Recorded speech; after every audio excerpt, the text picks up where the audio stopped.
আচ্ছা, পকেটে একটা টাকাও নেই, কিন্তু একটা সফল ব্যবসা দাঁড় করানো কি সম্ভব? বেশিরভাগ মানুষই হয়তো বলবেন, না, এটা অসম্ভব। কিন্তু আজকের এই উপস্থাপনায় আমরা খালিদ ফারহানের এমন একটা কাঠামো দেখব, যা এই ধারণাটাকেই পুরোপুরি চ্যালেঞ্জ করে। এই পদ্ধতিটা দেখায় যে কিভাবে কোনো আর্থিক পুঁজি ছাড়াই একজন উদ্যোক্তা হিসেবে যাত্রা শুরু করা যায়। এই প্রশ্নটাই তো, তাই না? কত সম্ভাবনাময় উদ্যোক্তাকে একদম শুরুর আগেই থামিয়ে দেয়। হাতে যদি কিছুই না থাকে, তাহলে শুরুটা হবে কিভাবে?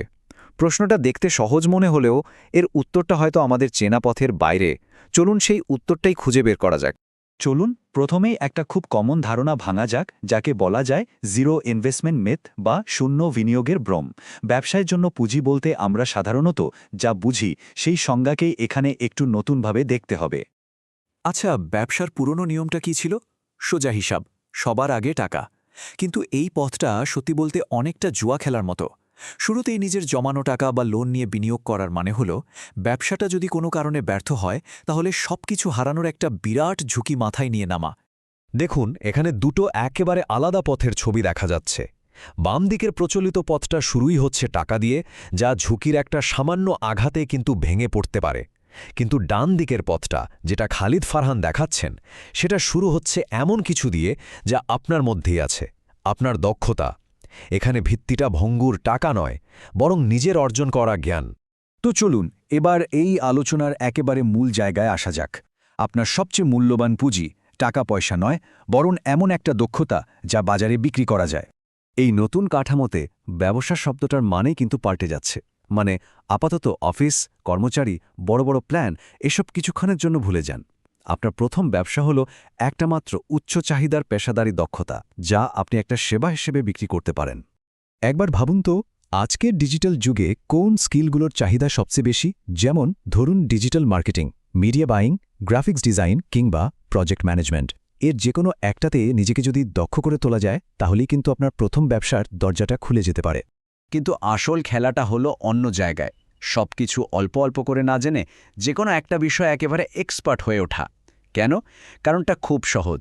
একজন বিশেষজ্ঞই তার সেবার জন্য ভালো দাম চাইতে পারে, বাজারে নিজের একটা সুনাম তৈরি করতে পারে এবং ক্লায়েন্টকে অসাধারণ ফলাফল দিতে পারে। এই গভীর জ্ঞানটাই আপনার ভবিষ্যৎ ব্যবসার মূল ভিত্তি। আচ্ছা, স্কিল তো হলো, কিন্তু এর পর কি? এখন আমরা দেখব কিভাবে একটা দক্ষতাকে ধাপে ধাপে একটা টেকসই ব্যবসায় নিয়ে যাওয়া যায়। এই 5টা ধাপই হচ্ছে আপনার রোডম্যাপ। পথটা কিন্তু খুব লজিক্যাল। একজন মানুষকে বিশেষজ্ঞ হওয়া থেকে শুরু করে বাজারে নিজের দক্ষতাটা পরীক্ষা করা, সেই খুব গুরুত্বপূর্ণ প্রথম গ্রাহকটা পাওয়া এবং সবশেষে সেই প্রক্রিয়াটাকে একটা সত্যিকারের ব্যবসায় রূপ দেওয়া, এই পুরো জার্নিটাই এখানে আছে। আর এই পুরো যাত্রার সবচেয়ে জরুরি জিনিসটা কি জানেন? সেটা হলো কাজে নামা। ঘন্টার পর ঘন্টা শুধু রিসার্চ করা বা একটা পারফেক্ট প্ল্যানের জন্য বসে থাকা কিন্তু খুব সহজ। কিন্তু আসল শিক্ষাটা আসে বাজারের বাস্তব অভিজ্ঞতা থেকে, সত্যিকারের গ্রাহকের কাছ থেকে ফিডব্যাক পেয়ে। এতক্ষণ তো আমরা কিভাবে করতে হবে তা নিয়ে কথা বললাম। এবার আসা যাক কেনর প্রশ্নে। কারণটা হলো সঠিক মানসিকতা ছাড়া কিন্তু সেরা কৌশলও কাজে দেয় না। চলুন এবার সাফল্যের পেছনের দর্শনটা নিয়ে একটু কথা বলা যাক। খালিদ ফারহানের এই কথাটা কিন্তু বেশ ভাবার মতো।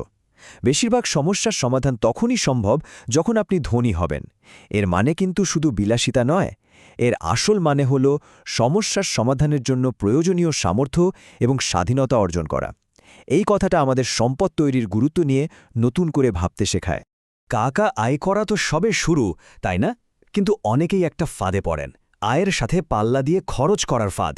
টাকা ম্যানেজ করা কিন্তু সম্পূর্ণ ভিন্ন এবং খুবই জরুরি একটা দক্ষতা। আসল লক্ষ্যটা শুধু আয় বাড়ানো নয়, বরং সত্যিকারের আর্থিক স্বাধীনতা অর্জন করা। সবশেষে এমন একটা চ্যালেঞ্জ নিয়ে কথা বলা যাক, যেটা প্রত্যেক উদ্যোক্তাকেই কোনো না কোনো সময় ফেস করতে হয়। প্রত্যেক উদ্যোক্তাকেই এই কঠিন প্রশ্নটার সামনে দাঁড়াতে হয়। একদিকে সবাই বলে, কখনো হাল ছেড়ো না। কিন্তু যদি ভুল পথেই চেষ্টা চলতে থাকে, তাহলে কি হবে? কখন লেগে থাকা উচিত আর কখন কৌশল পাল্টে ফেলা বুদ্ধিমানের কাজ, এই সিদ্ধান্ত নেওয়াটাই হয়তো সবচেয়ে কঠিন। আসলে উদ্যোক্তা হওয়ার পথ মানেই কিন্তু কঠোর পরিশ্রম আর অনেক ত্যাগ। আর এই কঠিন সত্যিটাও মেনে নিতে হয় যে দারুণ সব আইডিয়ার প্রতিটি কিন্তু সফল হবে না।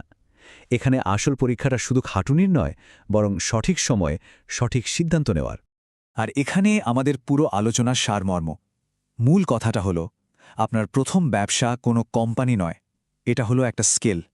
এই একটা ভাবনা যদি কেউ নিজের মধ্যে গেঁথে নিতে পারে, তাহলে খালি পকেট নিয়েও একজন উদ্যোক্তা হিসেবে তার প্রথম এবং সবচেয়ে জরুরি ধাপটা কিন্তু পার করা হয়ে যায়।